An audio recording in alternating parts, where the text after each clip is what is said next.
Welcome to 5 Minutes in the Word, a daily devotional in the Word of God. So Logan, some time ago in these 5-minute discussions, we covered the idea of worshiping in spirit from the heart. And I think both of us felt pretty good about our understanding. We got through with that. But that's not really all that Jesus said to the woman at the well. In John chapter 4, she's asking him about worship, and he responds in part, beginning in verse 23 of John 4, "But the hour is coming, and now is, when the true worshipers will worship the Father in spirit and truth. For the Father is seeking such to worship him. God is spirit, and those who worship him must worship in spirit and truth." So we understood spirit to be from the heart. But what does truth encompass? Well, this idea of worshiping in truth, it truly means that we're worshiping how God intends for us to do so, how He instructed us to worship. Okay.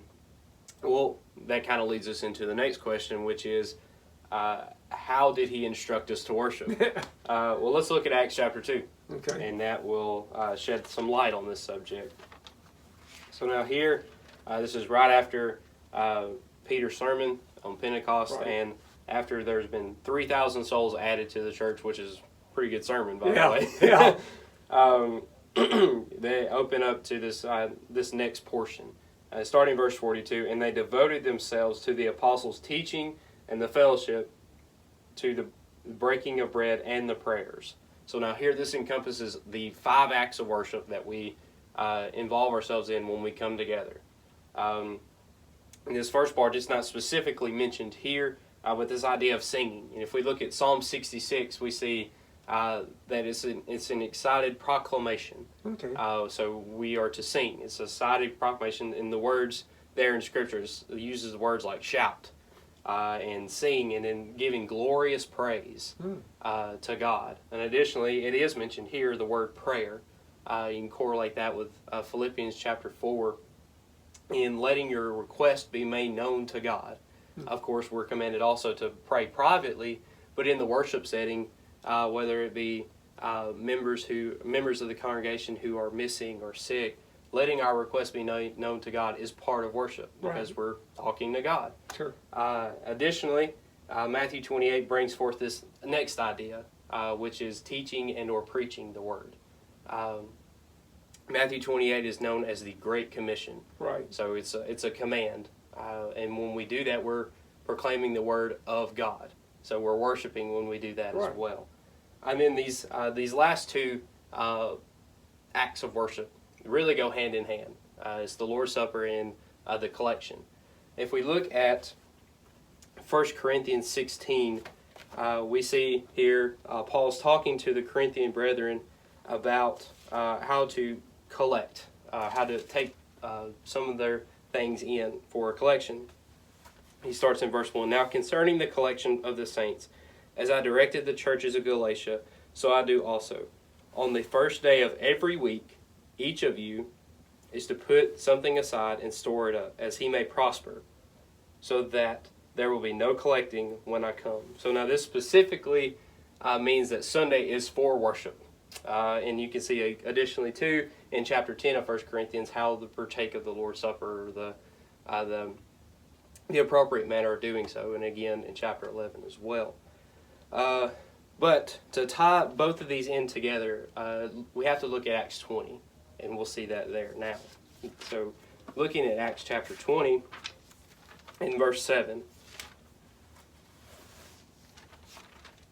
This is, on a side note, Acts chapter 20, starting in verse 7, it's a great story. I like to use that as a joke when somebody asks me how long I'm going to preach. I say I'm going till midnight. But in verse 7, "On the first day of the week, when we are gathered together to break bread," i.e. the Lord's Supper, "Paul talked with them, intending to depart the next day, and he prolonged his speech until midnight."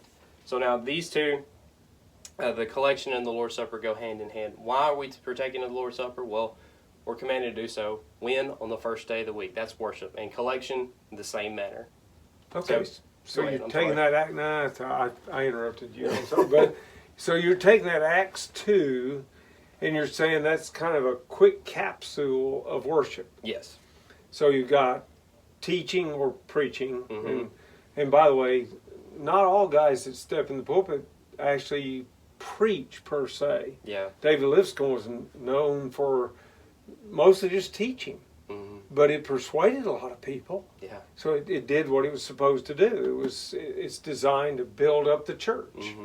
And then you said fellowship, kind of it's a word we have so narrowed down. I know you and Derek talked about that. It's really way broader than that. The verse you quoted, 1 Corinthians chapter 10, talks about the communion. That's that word fellowship. Yeah. We have fellowship in the breaking of bread, and then of course you went to 1 Corinthians 16. You got a form of fellowship there too, in a sense of the word, because everybody is given into one treasury or one collection box, so to speak. And then singing, which you also brought up. I sing to God, you sing to God, but it also, your singing builds me up, my singing builds you up. It's Colossians 3. Yeah, Colossians 3 goes right with it. And then prayer, I guess, is in the Lord's Supper. The Lord's Supper, what a wonderful tie-in, to say, well, we know they assembled to do it. 1 Corinthians 10, 1 Corinthians 11.